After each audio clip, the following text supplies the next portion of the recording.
Good afternoon. It's Monday the 26th of March 2018, just after 1 o'clock. Welcome to UK Column News. I'm your host, Mike Robinson. Joining me again this week is Patrick Henningsen from 21st Century Wire. Welcome to the programme, Patrick. Great to be with you, Mike. And we'll be joined shortly by Mark Anderson from American Free Press. So we're going to start off very quickly, straight away, Patrick, with Cambridge Analytica. And here they are. They issued, the chief executive issued an open letter and a message over the weekend. He was announcing that he was going to allow a third-party company in to audit Cambridge Analytica's systems to make sure that none of the Facebook data that everybody has been complaining about last week is still held by Cambridge Analytica. He also says in this letter, we take the disturbing recent allegations of unethical practices in our non-US political business very seriously. The board has launched a full and independent investigation into SCL elections, past practices, and its findings will be shared publicly. So that was a couple of days ago, and it's just being ramped up by the mainstream media. So here's the BBC. Vote Leave, activists to give MPs evidence of rule breaking. So this is the allegation that the Vote Leave campaign, the campaign that was pushing for Brexit in the run-up to the referendum, had overspent, was spending more money than it was permitted to do so by the election rules. This activist is claiming that he has evidence to support that. This is Mr. Sani. He's saying that his lawyers are going to be presenting recommendations to MPs. He said it's quite literally a matter of democracy, and it's up to people of this country to have a look at the evidence themselves and decide for themselves whether the allegations are false or true. Lawyers are looking at the evidence and have said there's reasonable grounds, and so they're going to be presenting the recommendations to MPs. Now, the Electoral Commission are already looking into whether Vote Leave did spend more than it was entitled to during the campaign. Vote Leave denies any wrongdoing. Of course, Vote Leave was figureheaded by Boris Johnson. He said that these allegations were utterly ridiculous. Now, Shamir Sani has said that the Vote Leave campaign used a subgroup, Beleave, B-E-L-E-A-V-E, Beleave, which was a campaign group for younger audiences for Brexit. And he said, to effect, they used Beleave to underspend. It's not just by a small amount. Almost $2/3 of £1 million makes all the difference, and it wasn't legal. So these are the allegations that he's making. And he is being reinforced. Here is the Beleave website is now down. It's off the internet. You can still get it because the referendum's finished. You can still get access to it via the Wayback Machine and so on. Their Facebook page is also gone. But nonetheless, Sani says they say it wasn't coordinated, but it was. And so the idea that the campaign was legitimate is false. So this is an attack through the mainstream media on the Leave campaign. Now, he told newspapers that most of the donation money that was used by Beleave went to a Canadian data analytics firm, Aggregate IQ, and that company is linked to Cambridge Analytica. And so the mainstream media trying to draw Brexit into this. So this was Reuters from a couple of days ago. What are the links between Cambridge Analytica and a Brexit campaign group? Over the weekend, Dominic Cummings, the head of the Vote Leave campaign, published this blog post. I'm just going to read a little bit of this because it's important. He says, this is all part of a long-running attempt by The Observer to claim that, 1, Vote Leave was involved with Cambridge Analytica in a global conspiracy involving a 9-month-long fight for the designation as the official Brexit campaign, covered intensely by the media, that was really the most elaborate cover story since the D-Day deception operation, and 2, that Vote Leave acted illegally by making donations to Beleave and other campaign groups. How wonderful then for there to pop up a story combining Trump, Putin, Bannon, hedge fund billionaire and AI researcher Robert Mercer, an ominous-sounding digital company, Cambridge Analytica, led by a gobby Etonian, then smash it together with Vote Leave, Farage and the battle to control the referendum, best described by Shipman and all in All Out War. It feeds the psychology perfectly, a conspiracy of baddies dangerously sounding technology. And so he goes on. Now, it's interesting that BBC article that I showed you a second ago took some quotes from this blog, but they didn't link to the blog. So they took some key quotes out of it, but you don't get to see the whole story of what this blog says. And what it says is really important. And I suggest that people go and find Dominic Cummings' blog and read this. The headline is "On the Referendum, number 24, Global Conspiracies and a Scooby-Doo Ending?" ? So the BBC didn't link to Dominic Cummings, but they cherry-picked some Correct. of his quotes? Absolutely correct. That is such an underhanded, normal practice, by the way, by the mainstream media. They do this often because they don't want to give any traffic or any sort of eyeballs into any dissenting or real good alternative analysis. Well, that's right. And the key point here is that if you only relied on the BBC article, you'd only get half the story, right? So it's important that people go and read this. So anyway, the BBC said that in a blog on Friday, Mr. Cummings denied allegations of links between the campaign and Cambridge Analytica, and said the claims were factually wrong, hopelessly confused, or nonsensical. But if you actually go to this blog, you'll find that that's not what he says at all. That's not what he says at all. He says that in the letters which he lists below, they make a string of claims that are factually wrong, hopelessly confused, or nonsensical. So that's what he says. He doesn't associate it directly with Cambridge Analytica at all. So the BBC has taken that statement out of context. Is that not fake news? That's the BBC propagandizing with a specific political objective. Okay, so he goes on, e.g., they've copied and pasted the wrong bits of emails into emails to different people, rendering some allegations gibberish as they refer to the wrong person. They claim that Believe was registered as a separate company. It was never registered as a separate company. Their whistleblower claims Believe was literally set up by Vote Leave's lawyers. This was allegedly cheating on a grand scale. This is false. It was not set up by Vote Leave's lawyers. Given there was no separate company, there was nothing for Vote Leave's lawyers to set up. They are factually wrong on details like who set up what website, and legally wrong on the implications. They claim that Vote Leave suggested Believe could receive a donation to spend on their own advertisement and projects if they set up their own campaign. Again, getting the chronology wrong. Believe was set up many months before any donation was a possible issue, and at a time when Vote Leave didn't have nearly enough money to do the things we wanted, let alone make donations to others. The whistleblower claims that Believe volunteers had no control over expenditure or authority or to spend even small sums. This was false. Darren Grimes himself paid for various things. They falsely claim that people who were actually locked out of Vote Leave's system in 2016 or early 2017 had access to Vote Leave files and data in 2018. The whistleblower makes other claims about conversations he supposedly had with Dominic Cummings. I won't go into details. He says here, as I understand, there's legal action over this underway, but the account of the whistleblower is strongly disputed. They have accused over a dozen different individuals of the same crimes in different letters, a classic phishing expedition, hoping that in the absence of proper evidence, different people will give contradictory answers and provide evidence of a cover-up. So he's quite specific about the claims that are being made by the mainstream media. And as is usual with these things, there's very little evidence. It's all supposition and sort of joining dots that don't really exist on the side of the mainstream media. But the refutation he's giving here is absolutely clear. This really began with an Observer article which was published, I think, in October or November last year.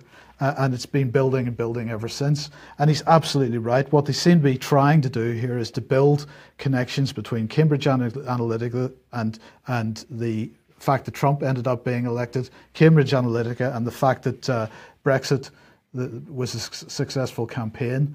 And they're attempting to undermine both.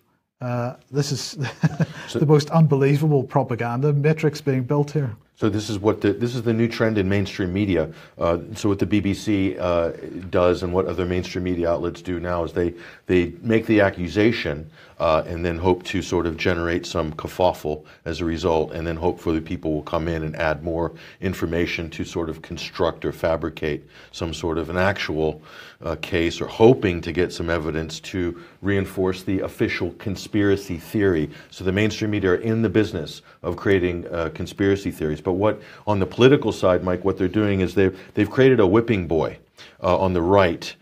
Much like George Soros was the sort of the left-wing whipping boy for the right, they've now have a whipping boy on the right for the left, which is Cambridge Analytica.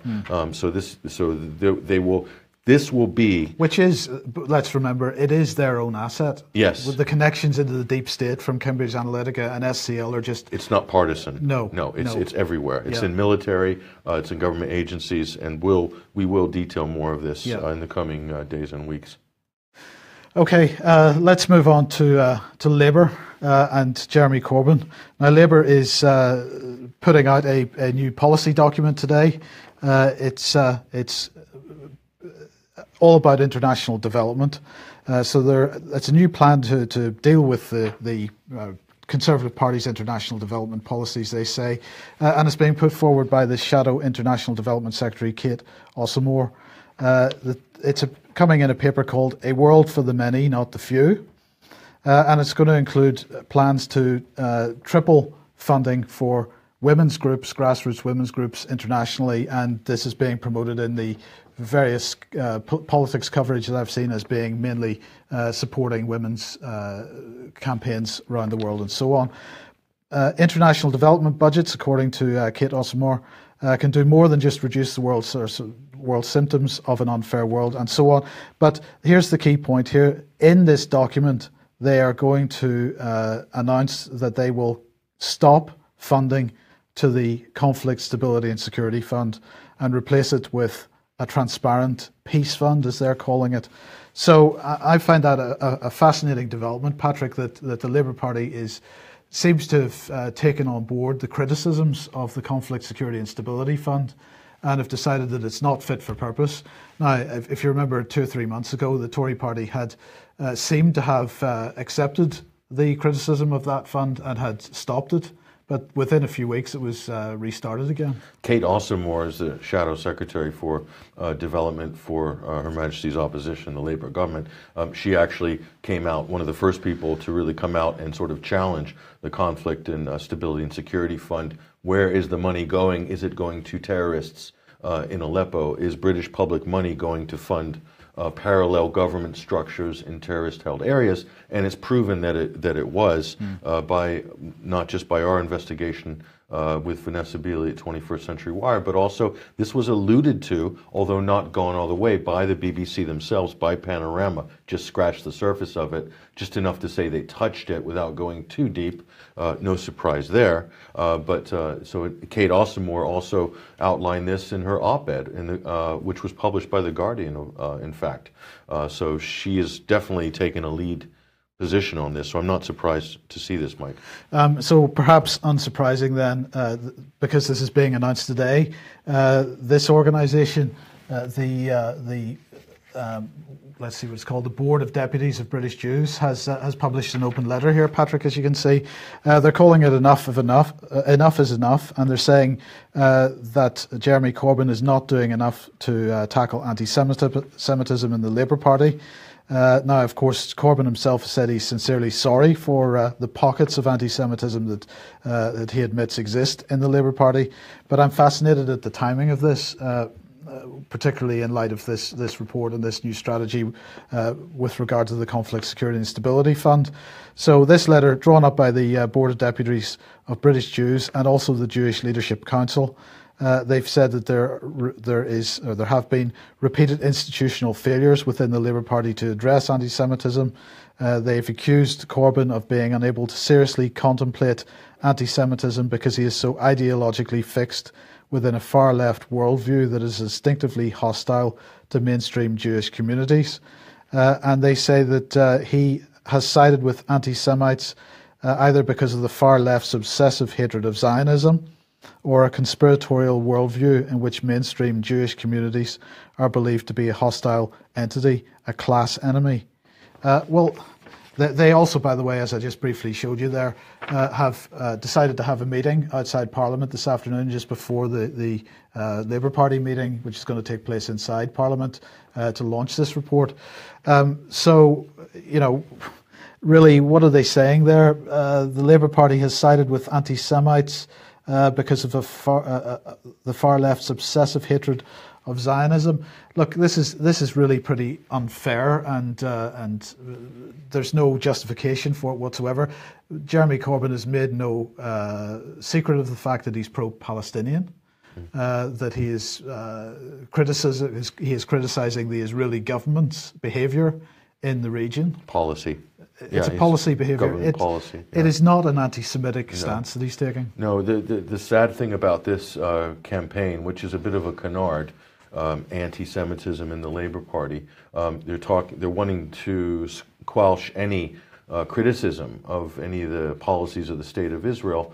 And I would go further, Mike. Jeremy Corbyn is not pro-Palestinian per se. He is pro-human rights, and he's made it very clear in many of his statements that he wants to see international law and human rights recognized, implemented, and being made available to the people of Palestine in the occupied Palestinian territory. So, and this is a view not just shared by Jeremy Corbyn and other people in the Labour Party, but it's also shared by probably the majority of the population of the planet.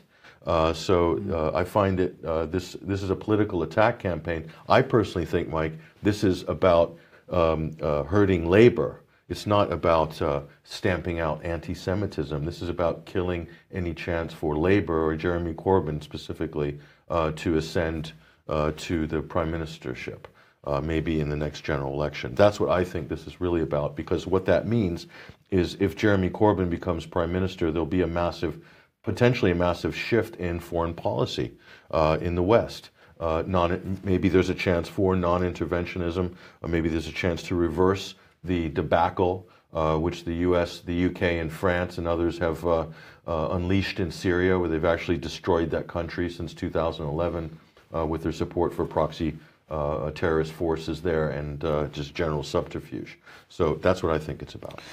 Okay, well, let's look at the Tory party's international aid policy and where that's going. We'll be coming on to a bit more of global trade a bit later on, but this definitely, you know, they give a hint towards that direction at the moment, because they've launched. They're encouraging businesses from across London and the southeast. This is a regional meeting. They've had other regional meetings on this subject, but they're encouraging businesses from London and the southeast to make the most of new opportunities to deliver UK aid. And this is, as I say, at the latest of their supplier engagement events, which took place at the end of last week. So they were speaking to 100 representatives from 85 organisations, and Lord Bates, who's the Minister of State for International Development, they describe it as demystifying the application process for these companies, these businesses, so that they can use their skills to help the world's poorest people, apparently. Is this about helping the world's poorest people? Well, as I say, this is the third and largest of their regional events, which have been set up as a direct result of a review undertaken into DFID's, that's Department for International Development's work with suppliers, and delivering on recommendations made. They say the department is proactively cutting red tape to boost competition and open up DFID's market to new businesses. So that is how DFID views this, not really about helping people at all, but developing new markets in developing countries where companies can go and make a shed load of profit from the taxpayer, of course. That's what foreign aid is. And for anybody who doesn't understand that equation, the United States has mastered this sector of the economy over the last 60 or 70 years. Foreign aid is not free money. This is tied aid, and it is essentially corporate welfare for any of the corporations or NGOs or PPP, private partnership organizations, third sector organizations that are lucky enough to be awarded contracts by the government for these aid projects. Okay, so this is profit, this is jobs, This is status, this is power, this is political leverage for British or American companies or French companies if you're in France. Now, this is Global Britain in action. And we'll show you some examples of that in a minute. So we've been talking about the Conflict, Security and Stability Fund. We've been talking about international aid. And of course, one of the major countries that this all has been acted out through is Syria. Well, there was an article in the paper last week, Patrick, about Dr. Knott. The Russians hacked my Skype and WhatsApp. In order, he claims, to discover the location of a hospital in Syria that he was working at? This is a beauty of a story here. This was in the Telegraph. And you have to remember, this is on the front page of a major national newspaper. What kind of a story is this? Is this real? Is this not real? Let's have a look. So he's alleging that hackers saw the BBC report, Mike. Saw the BBC report, and then Russian hackers somehow hacked his Skype or his WhatsApp, he's not quite sure, and then therefore gleaning the location of a hospital in Aleppo is what they're saying. So the British surgeon who helped carry out the operation in Aleppo fears that hacking of his computer led to a hospital being bombed by suspected Russian warplanes. But after the footage was broadcast by the BBC, Dr. Knott believed his computer was targeted. He believes it was targeted, Mike, allowing hackers to gain the coordinates of the M10 hospital. And so weeks later, a bunker buster bomb destroyed the M10 when warplanes believed to be Russian delivered a direct hit on the operating theater, killing 2 patients and permanently closing the hospital. And so this story was, and it says in the article, the Telegraph article, this story comes at a heightened time of heightened tension over the Russian spy poisoning Skripal case. So the media is admitting that they've elevated this story. And is there any evidence here to back up Dr. Knott's allegations? So this is a response here from Pierre Lecourf. He's a humanitarian worker and activist on the ground in Aleppo, both West and East Aleppo. And Pierre has specifically said in this tweet, this was on March 21st, I believe, he said that there was no bunker buster bomb that hit the M10 hospital in Aleppo, and it landed near the hospital. The other bit of propaganda, if you go back very quickly to the Telegraph article, they come right out saying this is a hospital in Aleppo. They do not mention in the BBC nor the Telegraph that it's in East Aleppo, Mike. So East Aleppo was terrorist occupied. This is the important bit that they're omitting again from the story. So I actually was there at the M10 hospital and will prove that this story is not correct and inaccurate. Here's the photograph of where we believe the bomb did land. This is outside of the hospital. This is just on the road adjacent to the hospital. I took this photo myself. As you can see, there's some supplies and things that have come into the street there, and barrels from a sort of barricade are down there as well. So clearly not a direct hit, as I will show you even further. So here's a clip I'm going to, in a minute, play to you, Mike. Now, this is inside the M10 hospital. So we're told a bunker buster hit and destroyed this hospital during this time when East Aleppo still had terrorist factions occupying it. That Dr. Knott apparently was working with doctors, but in a terrorist occupied and run hospital in al-Nusra territory at the time, probably. So we're going to bring you into the M10 hospital now, and we're going to show you I'm with Pierre Lecourf in the hospital here. Take a look at this.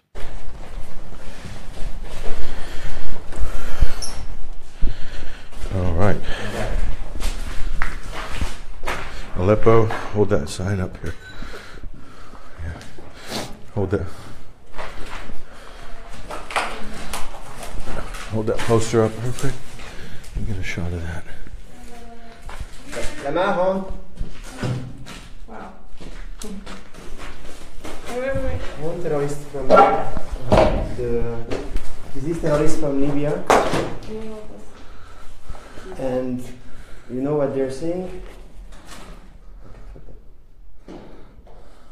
This is very important because this is a terrorist, the terrorists of Libya who are saying that democracy is for mécréants, and that you have to kill.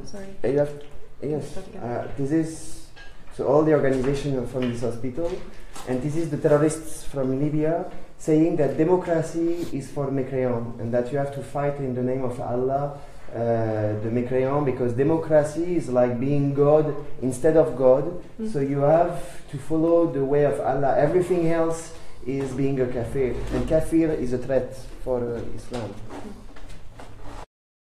Okay, so that what he just showed you there, Mike, was actually from the Aleppo councils. They're funded by the UK's Foreign Office Conflict and Stability and Security Fund right there.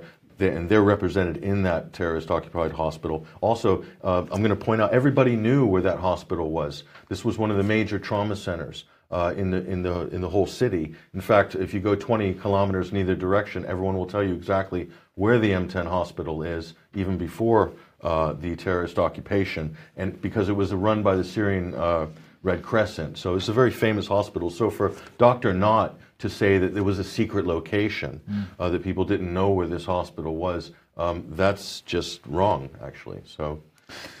Okay, so we want to highlight Vanessa Beeley's article here, White Helmets and Local Councils, is the FCO financing terrorism in Syria with taxpayer funds? That gives quite a bit of background to the Conflict Stability and Security Fund. Exactly. So this was a groundbreaking report. This actually came out before the BBC Panorama program. We were first to this story, and we believe that it was helpful in sort of getting that question asked in Parliament. Which ended up going forward with that story. So in here is this image here. So what Pierre pointed out, this is a fatwa from one of the terrorist groups. I think it was one of the Libyan Tawi brigades, basically saying democracy is haram, essentially, is what Pierre was translating there. So this is in the M10 hospital, okay? This is the hospital Dr. Knott is working with, okay? Just to let you know. And to the next image there, we're going to play this. And we're going to show you, this was the M10 hospital. Here's proof. Go ahead and play that. أعمل في مشفى الإم10. أقر أنني توقعت أنني قبضت مبلغ وقدره $480 على شهر أيار 2016. شو هن؟ Names of هدول هن؟ إيه. هدول كل شهر بشهره. M10 hospital. M10 هدول hospital. رح آخذهم. Syrian American Medical Society. Yeah, you can make a copy of this.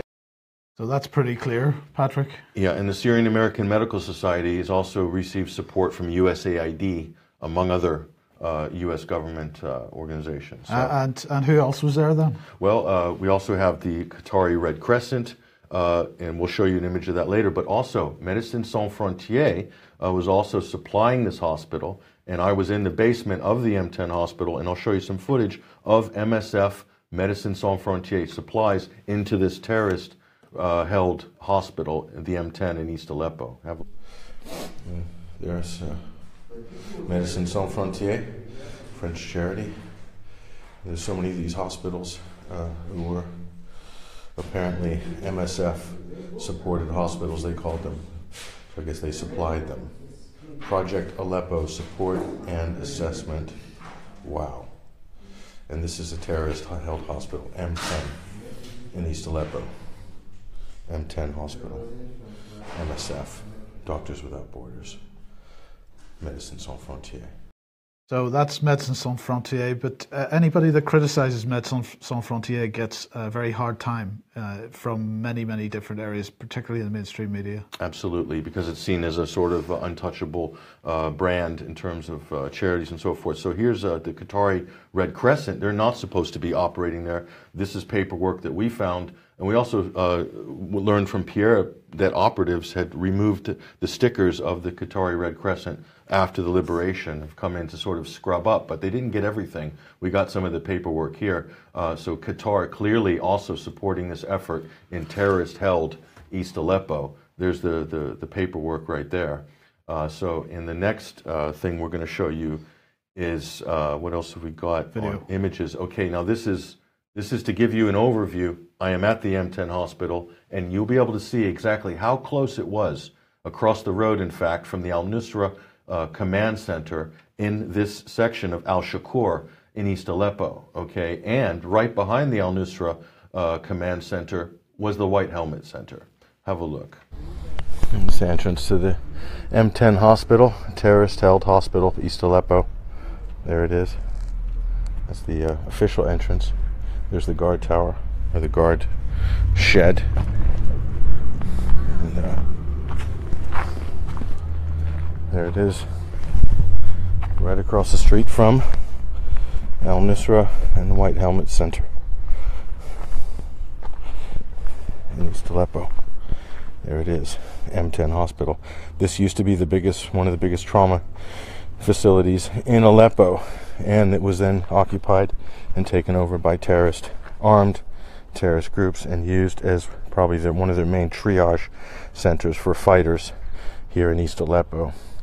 All paid for by the Syrian American Medical Society and also the Qatari Red Crescent. We found some of their documents inside, and other groups. Médecins Sans Frontières, we even found some of their supplies inside.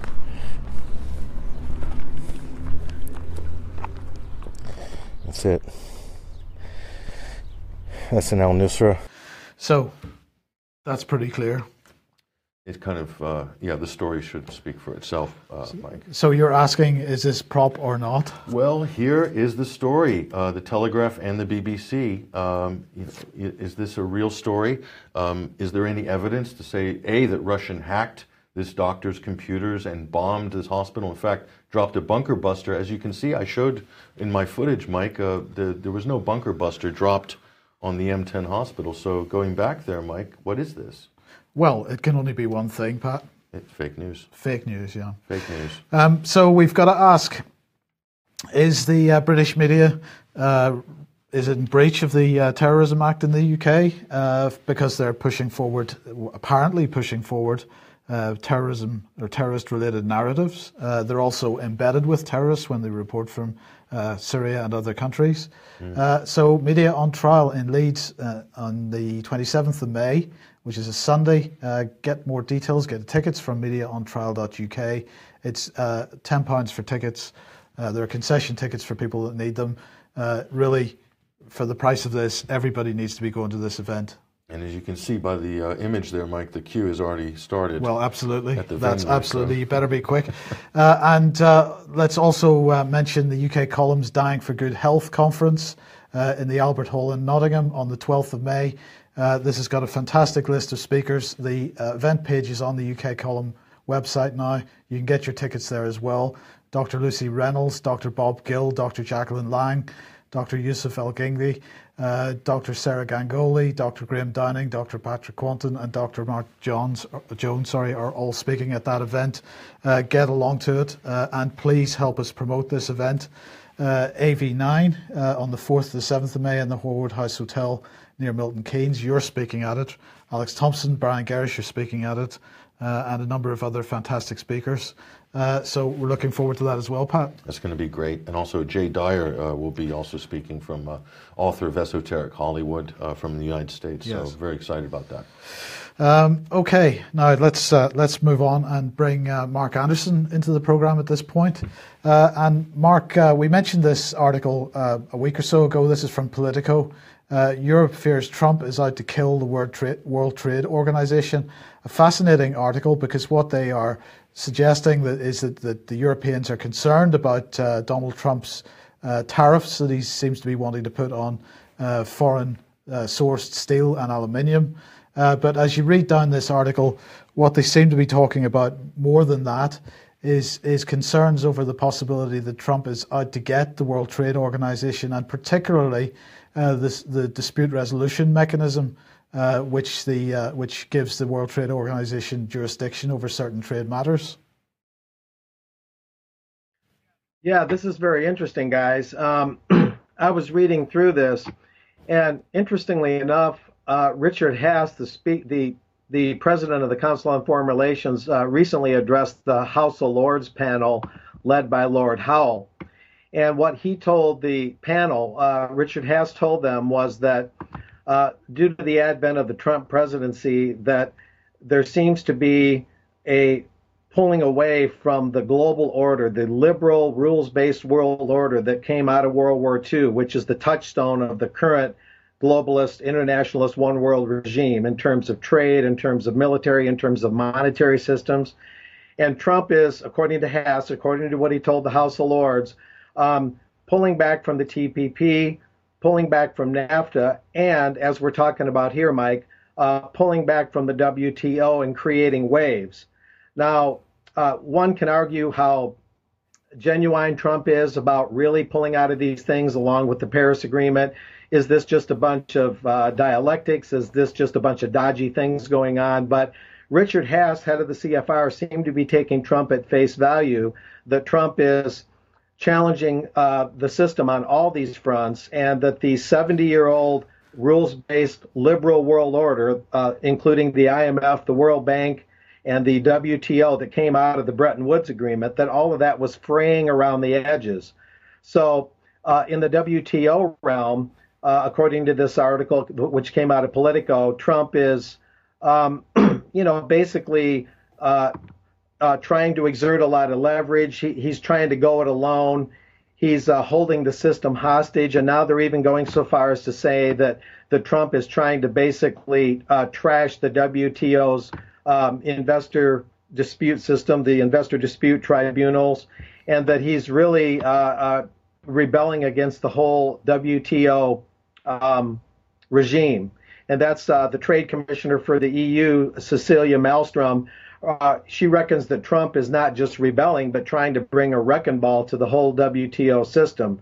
So when you listen to Cecilia Malmstrom and you listen to Richard Haass, they're saying that now we're going to get a World Trade Organization 2.0, a NAFTA 2.0, and a TPP, Trans-Pacific Partnership 2.0, all because of Trump's apparent rebellion against this 70-year-old world order. And we're probably going to end up with the TTIP 2.0 as a result of Brexit. Yeah, that's correct. So there's this reorientation going on. It's hard to read exactly what's happening and exactly where it's going to end up right now. Right now, we're right in the middle of the waves in the ocean, you might say, and all these things are being acknowledged by the House of Lords panel led by Lord Howe, acknowledged by the CFR led by Richard Haass. And so it's just a question of what is Donald Trump up to here? Is he just playing a role to help bring about a 2.0 in all these areas? Is he being a useful idiot, you might say? Or is Donald Trump, as many believe, being a real rebel, a genuine rebel against these post-World War II institutions? And Richard Haass even went so far as to say that given the changes going on now, that the word superpower should probably be dropped, because there's just such a reorientation going on that the U.S. will not remain necessarily a economic and military superpower, because no one country will be able to claim that title, that superpower title. I believe that originally came out of the RAND Corporation, the word superpower. It's like a strategic moniker. But at any rate, there's this major reorientation going on, and the one worlders are very concerned about it and very concerned about Donald Trump's role in it.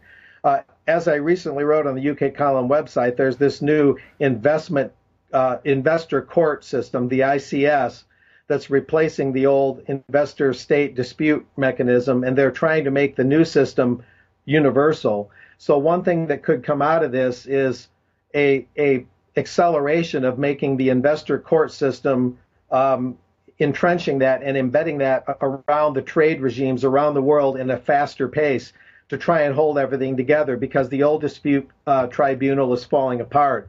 But there's a lot of things going on. It's pretty multidimensional. But tariffs is just more of a mechanical, or more of a nuts and bolts kind of argument going on. What's really going on is this whole reorientation of the trade regimes and Trump's role in it, and Trump upsetting the apple cart, according to the establishment themselves.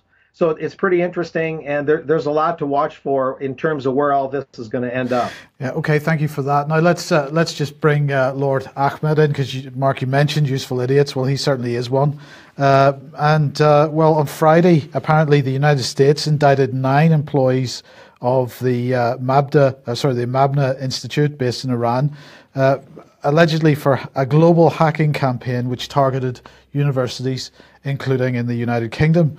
And so the National Cybersecurity Centre assesses with high confidence, this is very similar to the Skripal situation, Patrick. To everything. With high confidence that the Mabna Institute are almost certainly responsible for a multi-year computer network exploitation campaign targeting universities in the UK, the US, as well as other Western nations, primarily for the purposes of intellectual property theft. And so on Friday, they took that action after US law enforcement indicted other employees of Mabna Institute in November 2017 for a hack and leak operation against TV company HBO. But what they've done then is that they have launched a new campaign. I'll come on to that in a second. The UK government has judged that the Mabna Institute, based in Iran, was responsible for a hacking campaign targeting universities.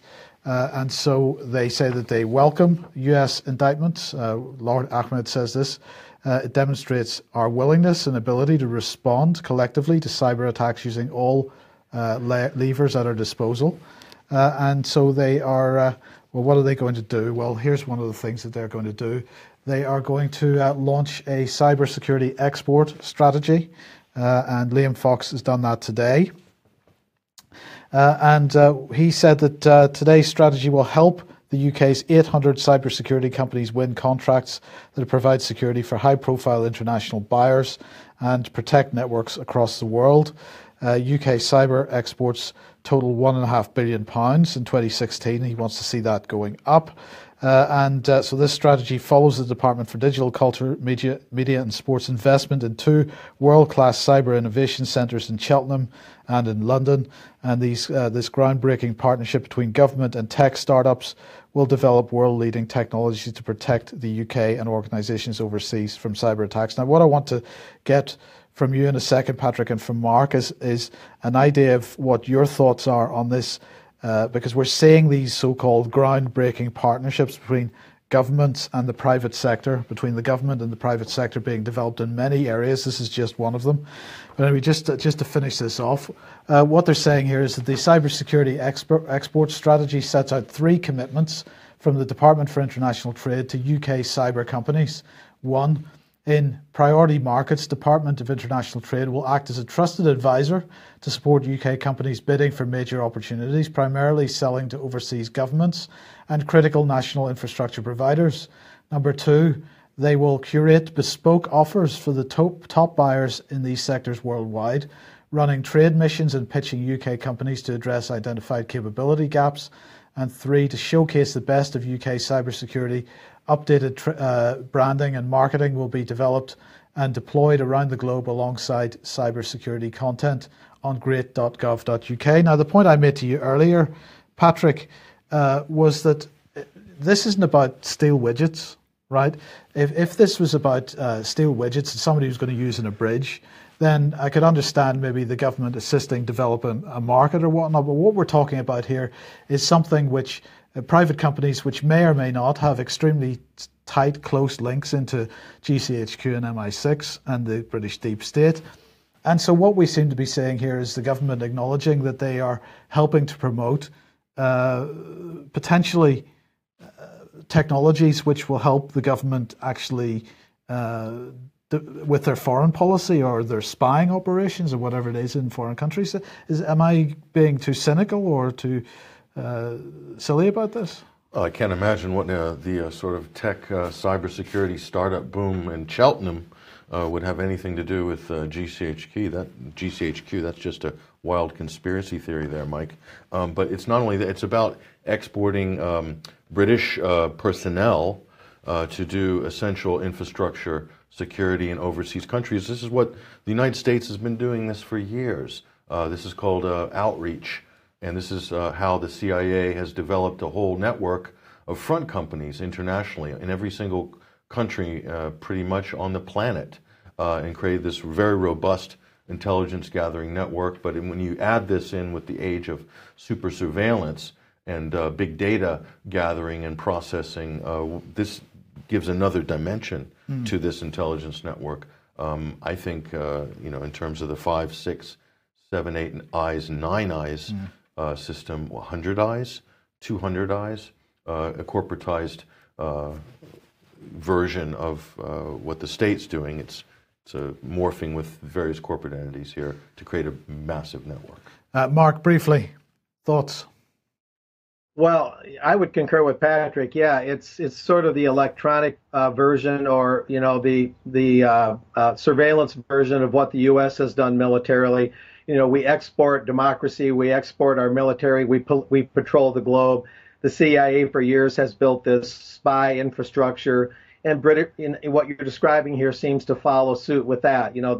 That the West seems to think it's almost anointed by God to do this around the world, to spread its gospel of democracy, to spread its military armaments, and to spread its spy networks around the world and network in this way. As if we just have this God-given right to do this, and we don't see the arrogance, we don't see the folly. Yes. Now, look, we're absolutely out of time, but I wanted to end with this, Mark, because a couple of weeks ago you were at the SXSW conference, and of course the EU absolutely taking a big part of this. It's all very young and dynamic looking, isn't it? It's sensational, they say, and so it goes on. This is their little propaganda video, all about sensational innovation, culture, creativity, and all this kind of stuff. It's fantastic stuff. But Mark, a large part of the agenda at SXSW was the city's agenda. So I just wanted to get your thoughts on city-to-city cooperation and the other city policies which were being promoted at that event. Well, it's the facts of the situation. If you go to the EU at Southwest, that's the European Union delegation to the U.S. It's a lobby based in Europe, but it has a Washington office right in the main lobbying area. If you go to the website of EU at South by Southwest, where Patrick and I and others did a groundbreaking radio video show on March 10 and 11, including Sunday Wire, right during that in Austin, and I'm glad Patrick and I and others, Brian Hesh of Alternate Current Radio, were able to do that. If you go to the EU at South by Southwest website, it leads to the International Urban Cooperation of the European Union, which leads to others. And as you go from website to website, link to link to link, you see that the International Urban Cooperation Program, it's the city-to-city cooperation on sustainable urban development, and now they're having cities matched with each other, and they've been given a March 30th or March 31st deadline for cities that are already involved to find their sister cities so they can compare policies and compare experiences to build the Global Cities movement. And you have the sub-national action under the Global Covenant of Mayors. So there's the Global Covenant of Mayors popping up under the IUC, which pops up under the EU at South by Southwest. And you see the chain being formed here. And as you comb through it, and I'm giving you the brief version, and then you have your city-to-city cooperation, and so on and so forth. And right there it is. As you go through this, you find the direct ties to the UN 2030 agenda, and also the new urban agenda, the Zendaya framework, and the Paris Agreement, and all of it is linked in a chain by their own words, according to their own website. So nothing we've been saying going into South by Southwest and now coming out of it, none of this has been theory. We're finding the links and all the evidence right in their own websites. And the sustainable development part of Global Cities will include, of course, as I said, the UN 2030 thing, and that's no poverty, zero hunger, good health and well-being, quality education, reduced inequalities, sustainable cities and communities. They've got all the artwork and all the bells and whistles about this. Climate action, of course, and these are the specific areas: life below water, life on land, partnerships, peace, justice, and strong institutions. None of this, of course, is, or not all of this, I should say, is necessarily bad or evil, but it's the context and the construct that's being put together that's so highly questionable.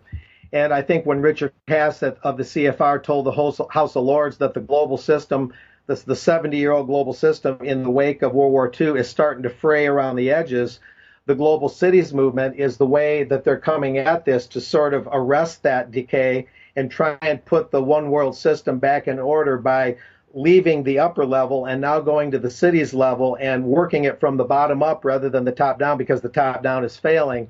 So the global cities movement, in my opinion, this is my working theory, is a way to sort of arrest or slow down the decay they're seeing at the top, because now they're going to try and repair it and reinstitute the one world system, reorient it through the global cities movement, moving from the bottom up rather than the top down. And these are the talking points and the bullet points and the different websites, and this is the different things they're up to. I know we're winding up today and we don't have much time, but that's sort of an overview of the bullet points that's going on. Yeah, just briefly, Mark. I mean, the key point here is that is fundamentally changing the relationship between us as individuals and the institutions which govern us, the nation state, and they're taking decision-making powers and devolving those to lower levels, apparently lower levels, but in fact what they're creating is city regions and city states, which effectively make the idea of a nation state and a national government irrelevant. Yeah, you know, Niall Ferguson, the Oxford-educated historian, who's a pretty bright guy. He's an establishmentarian, but he's Scottish-born, Niall Ferguson. He spoke to the Chicago Council on Global Affairs just this past Friday, and he spoke about the social media networks and how they would appear. At first, they appeared that they would decentralize communication on the internet. They would make everybody, they give everybody a voice. The internet would be totally egalitarian. Cyberspace would be democratic. But what he found out, and he was critical of this, not just us, but even he was critical of how Facebook has become an unchallengeable monopoly that market forces alone cannot take down. The same thing with Google and Facebook, and YouTube and all that. And he was saying that these entities would look decentralized and gave us the impression the internet would be almost immune to monopoly, but in fact it ended up being more centralized and more prone to monopoly than ever. And he didn't make this analogy, but I'm drawing from this. The global cities movement as well would make us believe that the world is going toward a more decentralized model, when in fact, just like the social media lesson that we've learned, now we can draw from that the conclusion, or almost conclusion, that what looks like a decentralized global cities program, what looks like a devolving of power, returning power to the people, in fact, is the exact opposite, as what happened with social media. That's a fantastic point. And just to add to what Mark says, and just to finish up, what you'll find in big cities, and a few people would probably disagree if you actually look at the demographics and how people vote and how people stand on issues, it kind of very homogenous politically, tend to lean towards the more sort of uber progressive and liberal progressive end of the political spectrum on so many different issues, and that's repeated globally, Mike. So that's irrespective of any national boundaries. So in terms of the monoculture, the city-state movement would be perfect in that respect. Yeah. So I just want to add that. Yeah, fantastic, Mark. Just very briefly, please. Yeah, I just want to accent what Patrick said. As the cities interact on the city-by-city program, and as this thing spreads, they are all sharing the exact same ideology. It's not as if the cities are repairing their infrastructure and making better mass transit and making themselves better places to live with their own specific little cultures and going their own way ideologically in their belief systems. This is a cloning of the same exact uber-progressive, one-world postmodernism kind of thinking. It's homogenous. It's not real diversity at all. They all want to think the same way, and they want to exclude populist or right-leaning thought totally, completely eradicate it, as they're saying in their programs. So it's homogenous. It's homogenization. It is not real diversity. It's not real democracy at all in the culture and the belief system. Yeah. Okay, thank you very much. We're right out of time. Thank you, Mark, for joining us. Thank you for joining us, Patrick. As I say, we're out of time. So we will be back at the same time, 1 p.m. tomorrow. We'll hope to see you then. And in the meantime, thanks very much for joining us. Bye-bye.